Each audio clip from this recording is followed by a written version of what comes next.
Combat Zone 360, where we discuss everything military. Today on our show, we have veterans in media and entertainment. Joining me is Ed Heavey. How are you doing today, Ed? I'm doing great, Jay. I appreciate you coming on the show. I know we have a lot to discuss. I know you guys are doing a lot of stuff in the community for our veterans, and I definitely want to get into that and learn a lot about VME. But what I would like to start off with is I would want to know where you grew up as a child, how you came up here in Staten Island, if I'm not wrong, right? That's correct. Yeah. That's If you correct. could tell us about your childhood, that'd be great. I grew up in Westerly, where I'm still at. I've been there forever. My kids go to PS30 like I do. We've been there forever. My father was a World War II veteran. Wow. He was in the Navy, and they settled down in Westerly. He's Staten Island veteran resident as well, for life. Yeah, he came from Midland Beach. Actually, technically, you can't say that. He came from Brooklyn, but when he was 2, he moved here. There you go. In 1927. It's not good enough for the purists, but it's. Hey. And I've been in Westerly on and off my whole life. I moved around the country. The military. I was in Texas for a few years, and up by Boston and Worcester, Mass. But basically, always home base in Westerly. Okay. And what high school did you go to? Port Richmond. Port Richmond? Yes. And did you play any sports or join any clubs while you were there? No. I was a little bit of a miscreant during that time. Going out just causing mischief, huh? Yeah, playing in bands, Nice. I play guitar, so. Okay. And music. What did you do while coming up in high school? I know you played music. After you graduated high school, I know you joined the military late. Mm-hmm. What did you do for work as you came out of high school? I wanted to go into the military early, but I was married early, and I had kids, so I had to work. And I worked quite a few jobs. I was up on Wall Street as a runner on the trading floor. I worked for Solomon Brothers. I worked as a messenger. I made vitamins for horses here on Staten Island. Oh, wow. Yeah, there's a horse vitamin company. It's kind of weird. But then I worked in the post office up on Manor Road. Okay. I worked at GPO for 8 years. Oh, nice. Yeah, I did that. And then from there is when I went into the military. And what influenced you to join the military at the age of 27? Well, I always wanted to, be in there. And my marriage wasn't doing so well at the time. And anyone who ever worked in the post office can tell you it's I guess you have job security, but there's a term going postal for a reason. There you go. Yeah, especially if you're younger. It's a little harder to do. So I needed a change. Okay. I needed to go, and I said, let me do what I always kind of want to do, serve my country. Yeah. I'll put in my time and see how that goes. And, I went in to be a medic. And I was going to be actually a 91 Charlie, which would be an LPN. Yep. That's what I was back then. Now they're all different numbers too. Yeah, MOS has changed. Medical 68 series. Yeah. We were 91s back then. Killer Bees, 91 Bravo. But I ended up not doing the Charlie because my son developed asthma at the time while I was in, and I was going down the track for an OR tech, which I did, 91 Delta, and then I switched to 91 Victor because the hospital unit I was attached to had an opening for a respiratory specialist. Okay. And my son had asthma. I'm like, oh, let me do that. So I became a respiratory specialist and then a licensed respiratory therapist. So you did all that training throughout the Army? Yes. And when you first Fort joined... Sam Houston. When you first joined, did you go active duty or reserves? I was reserves, but I was active for 2 years. Oh, nice. So, yeah. I mean, if you got all the training, why not take it? Yeah. I was reserve and active, and then I came out, and I was still in the reserves. And then I went out to work in Kansas for 6 months, and I was drilling with a guard unit, and my paperwork got messed up, and I guess my human resources sergeant didn't like me too much, and they said I wasn't drilling. So I got booted into the IRR, Inactive Ready Reserve, which is just, that's where you go when your contract's up anyway. For the people don't know, you're in for 8 years when you sign up for 2 years. Exactly. You're always in for 8 years, and they can call you up at any time. But the IRR is where you are. They don't call you up until they need you. Exactly. They call up the reserves and the guard first. Yeah. But so they threw me in the IRR. But when I came back to New York, I still wanted to serve. I wasn't done. So I went up to the guard unit on the Manor Road, and I reactivated with them. I switched over to the guard. Okay. So I did all 3 little branches of the Army. Nice. Did a little bit of active with the reserve units and then came on to the National Guard. And then I got activated for 9/11. Nice. I came back in June of 2000 I went back in, and then June 2001 actually. Oh, wow. So I came back in June 2001. Right before it happened. Yeah, right before September 11th. And when did you join the Army to start off with completely? 95. 95? Yeah. So that's when I joined. I joined right out of high school in 95, which makes you a little older than me. Mm-hmm. Yeah. You know, but, always. Yeah. But you know, I went active duty, straight infantry. Didn't really know what I was getting into. My recruiter got me. I went into the office. He goes, "So what do you like to do?" I like the outdoors. I like camping. Got a perfect job for you. And he showed me the video. I said it looked cool, but I didn't know what I was in for. Yeah. You know, so you ended up joining in 95. You spent a couple years over in Fort Sam Houston. And then you went from there into the reserves over in Kansas, right? Well, the Guard, I was with the reserves still, but I was drilling with the Guard unit in Kansas. Okay. And before I went out there, I was with the reserves, but I was doing 2 weeks every month. Oh, wow. Yeah, most people do 2 weeks annual training. Yeah. You know, a year. Yeah. I did 12 weeks. And they didn't even have you. No. I was and I was collecting unemployment too. It was kind of weird. Oh, wow. Because it doesn't count towards it. But yeah, I was doing both because I was doing Op 4 and Observer Controller up at Fort Devens for the hospital units. All right. So what is Op 4 for the people that are watching that don't opposing know? forces. So you have war games. Okay. You know, and for this particular, you have a hospital. They have a hospital unit, and they set up a perimeter and how it would be, and we would be the bad guys coming to assault them and see how they handle it. Exactly. Yeah, and you know, it was interesting. You know, because when you get close by, you can't fire your weapon because it's dangerous. Even blanks, you know, within 10 feet, you're not allowed to fire. Exactly, because of the flash. Yeah, and the little shrapnel comes out. Exactly. Too. So you don't want to do that. So there's a thing called safety kill. So you go up and just tap someone and say safety kill. And my favorite part was I was crossed the lines. I snuck in because I'm pretty stealthy and all. And I go up next to someone laying on the line, and she's there, and I'm like, safety kill. She's like, I know. I'm like, no, safety kill. No. She's like, no, my safety is off. She thought it was the safety on her weapon. So she couldn't even die right. It was great.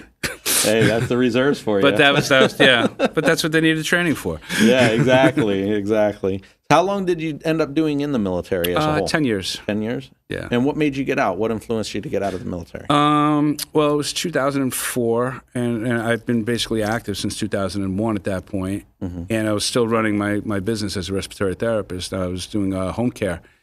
And I had my own business to run, as well as being active around here guarding bridges and tunnels. Yeah. And I was just getting married, and my father started to get a little dementia. So I said, I need to take care of things at home. So that's when I got out, and I got out March 15th in 2004. Okay, so the process of getting married at that point, she was number 2? Yes. Okay. And I know we talked a little bit about you were going to go to Bosnia, right? Mm-hmm. But your first wife didn't want you to go. Was that right? Or how did that work? Yeah. Well, that was in 91. That was actually, that's when I wanted to join originally. Oh, okay. Back in 91, but she wouldn't my first wife wouldn't let me join. My second wife wanted me to get out. You know, and my first wife didn't want me to join, and then, you know, we broke up. So that was kind of, didn't work out the way it was planned. Exactly. Second wife, we broke up because of the military. It was my PTSD. Wow. Which I have post-traumatic stress disorder from 9/11. Oh, yeah. And I was a little out of control at the time. I understand that. That's truly. But when you ended up getting out, what did you do? Because I know you did a lot for 9/11. What did you do during 9/11 to go down there and be within the mix? Well, on the day of, I was actually working as a respiratory therapist at my office, and I was treating a patient, and my partner came in and said a plane hit the building. And I'm thinking it's a small little Cessna or something. I'm like, oh, that's terrible. But he's like, no, a plane hit the building. And I just left the office, had him take care of my patient. I went home, got my uniform on, went up to the armory. And, you know, other troops were, you know, rallying up there, and we got everything together. And by noon, we were up at Ground Zero. We crossed over on the ferry. With our trucks, and we were driving up Broad Street the wrong way, and nothing but clouds of smoke, and it was, you know, it was just like the scene in Full Metal Jacket, where right before the sniper comes, and there's all fire shooting out of the ground because there was that, and and we posted up, and we were doing search and rescue. I was a medic, and you know, we were a team of medics, and we were doing search and rescue, and we were treating basically the first responders who were getting hurt with abrasions or breaks. Okay. And then we continued on there. We set up morgues, and we ran the morgues. Brooks Brothers, Yeah. Brooks Brothers building right across the street. And there was another one for Century 21 that had another morgue there, and we ran those. And there was 2,000 body bags, no bodies. It was it was not fun. No, I wouldn't think it Yeah. is, but a lot of people Yeah. that are watching don't know those things that happen down there. And this is all about educating and letting them know that this is why we are the way we are when it comes to PTSD Yeah. and dealing with that stuff, because it's very important that it's uncontrollable sometimes. Yeah. I had a lot of anger and rage, which is what caused my biggest problems. Yeah. I'm pretty good now. I still go to therapy. Yeah. But yeah, it can affect you. I mean, that's what I always tell everybody. Just picture you're an 18-year-old kid and you go overseas and you go to war and you see your best friend get shot in the face. Exactly. I mean, and you're just going to come back and be okay? No. Yeah, I mean, that's kind of messed up. Exactly. And it can affect you in different ways. I mean, PTSD can be caused by anything. It can be caused by abusive alcoholic parents. It can be caused by a car accident. Any kind of traumatic thing that happens to you. Yeah. And things that trigger it can be anything. Yeah.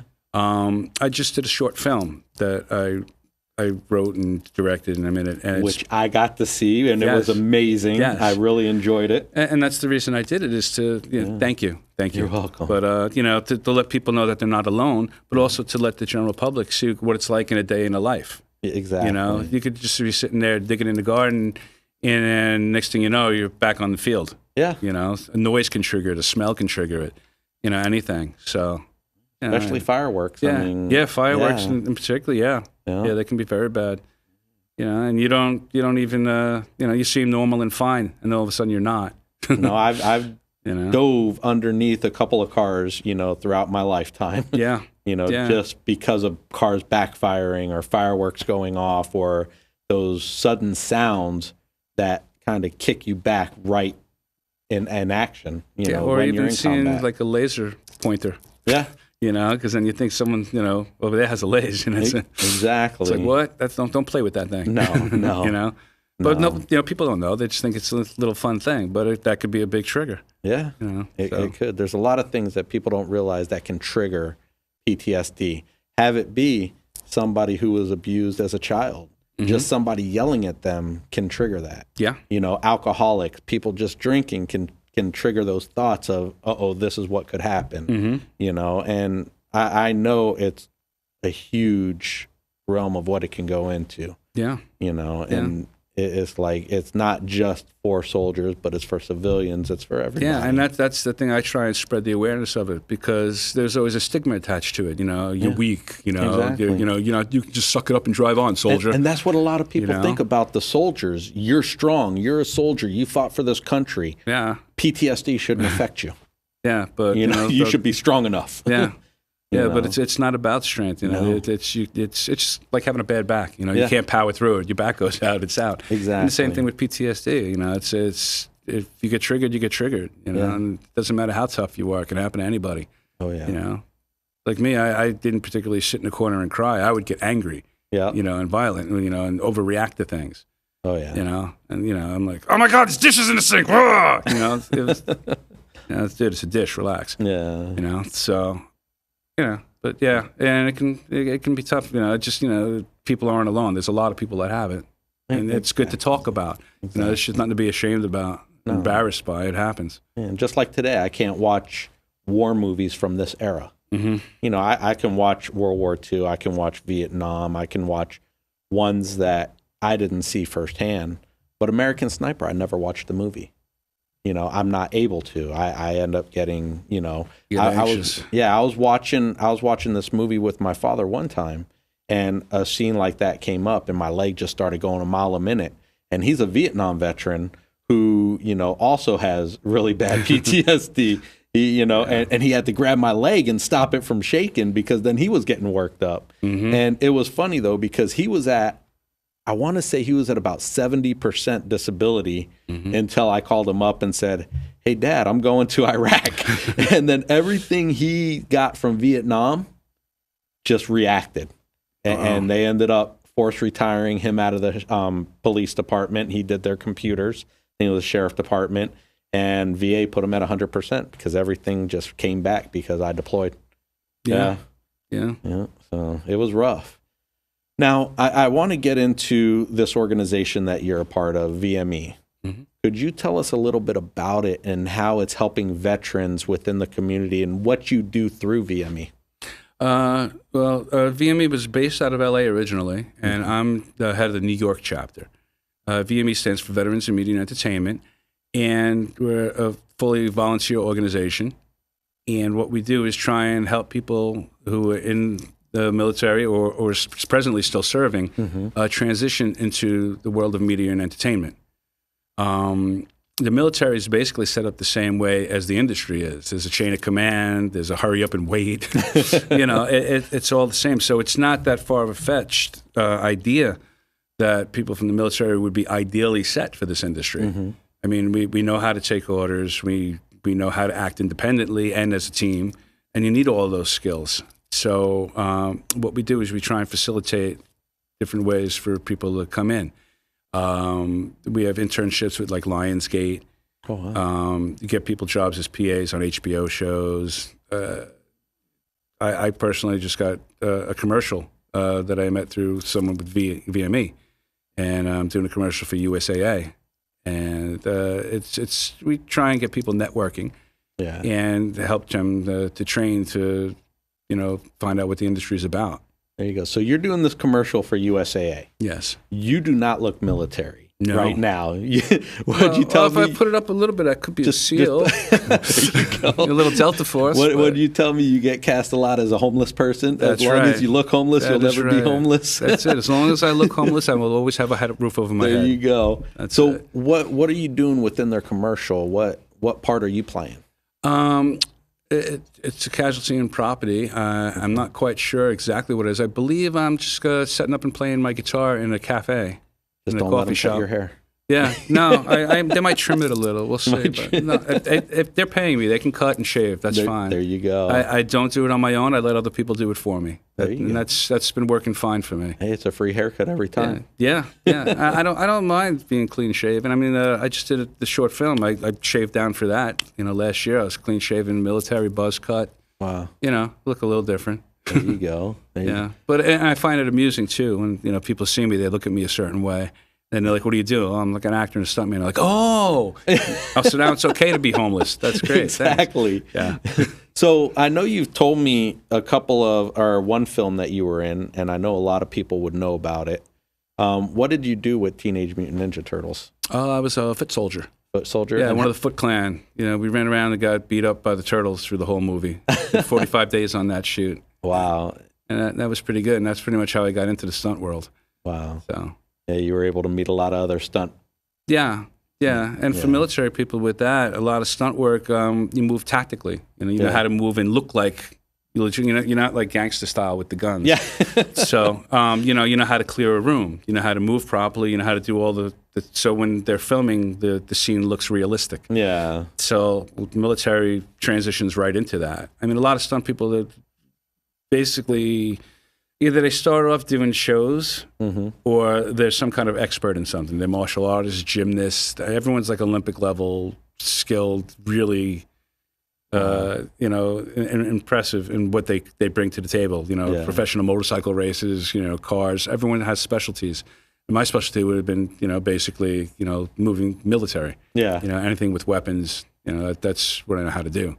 Wow. So, for example, if I came and ended up joining VME and I wanted to get into the industry, how would you guys be able to assist me in furthering my career within the entertainment business? Well, first we try and find out what you wanted to do. If you wanted to be a writer or, an actor, director, cameraman, grip. We, take all aspects. It doesn't matter what you want. And then we have monthly meetings where we have guest speakers. Like SAG-AFTRA, we had a meeting there at their union hall, for the actors. We have a thing with the WGA, which is the Writers Guild.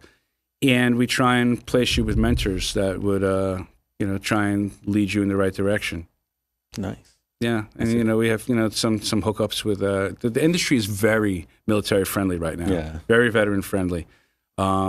like say for example, because I keep going back to stunts, the show Navy SEALs, that's out in L.A. I won't work it because I need locals, but they hired over 200 and something vets on the show last year. Wow.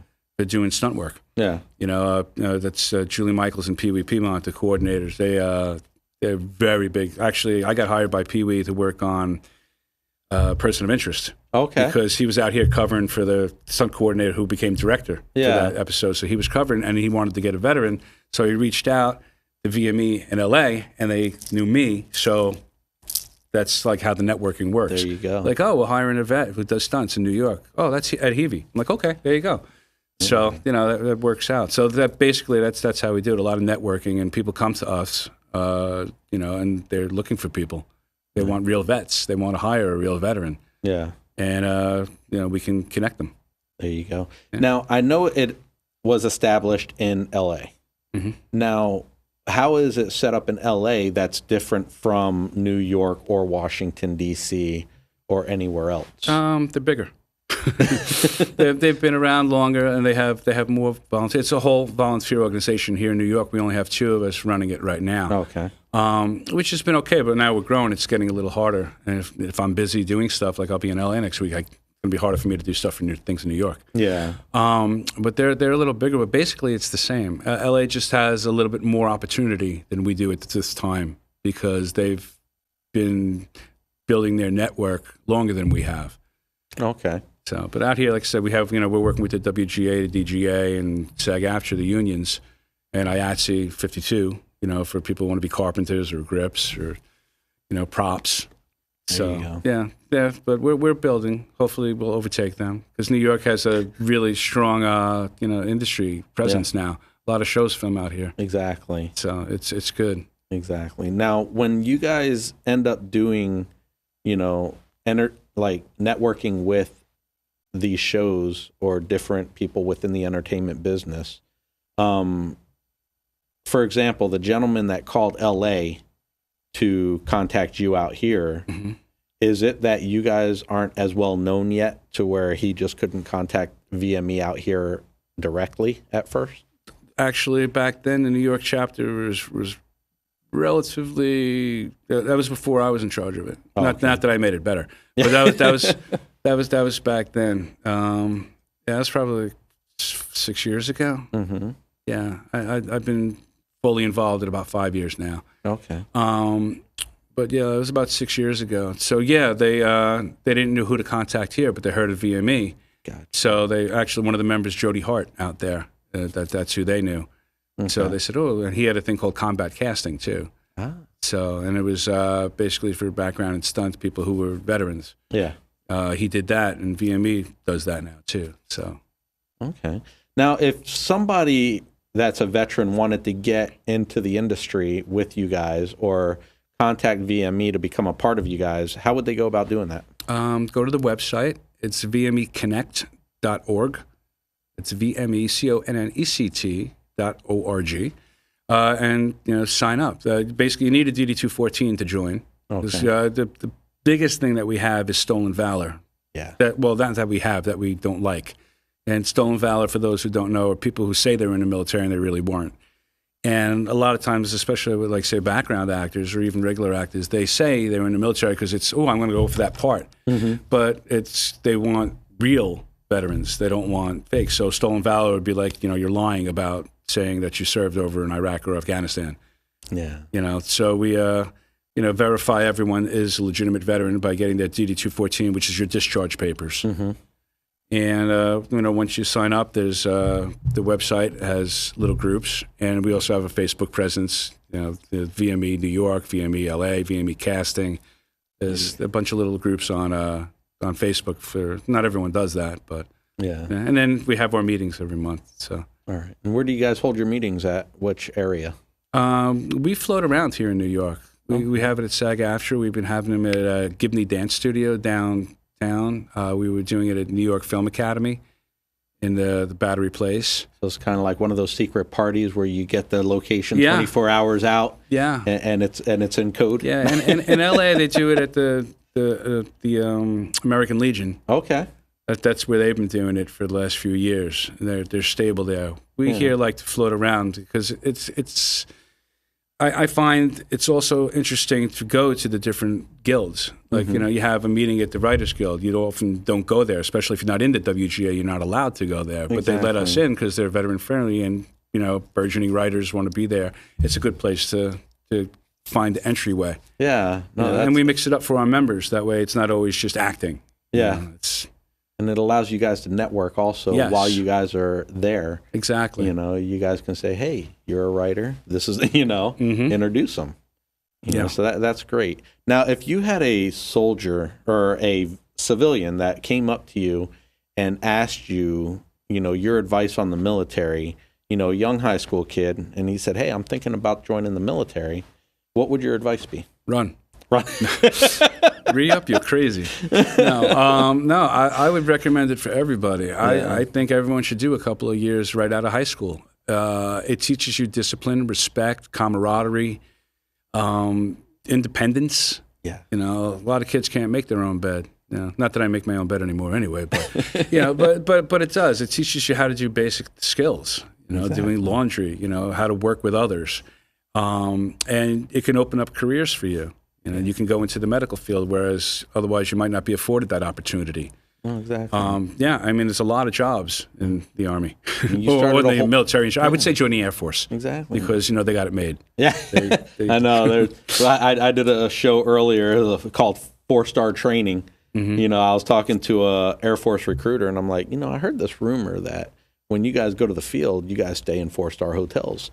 He goes, well, I'll tell you, I did go to the field one time, and the hotel was really nice. It's a true story. I was in Panama, and we were doing a joint task force, Army, Navy, Air Force, Marines, and we were out there. We were building roads and clinics down in Panama. We're in the jungle. Yeah. And every night, Air Force got airlifted out and went back to Panama City, and they stayed. And they had a private room if they were E3 or above. Oh, my God. I'm like, for real?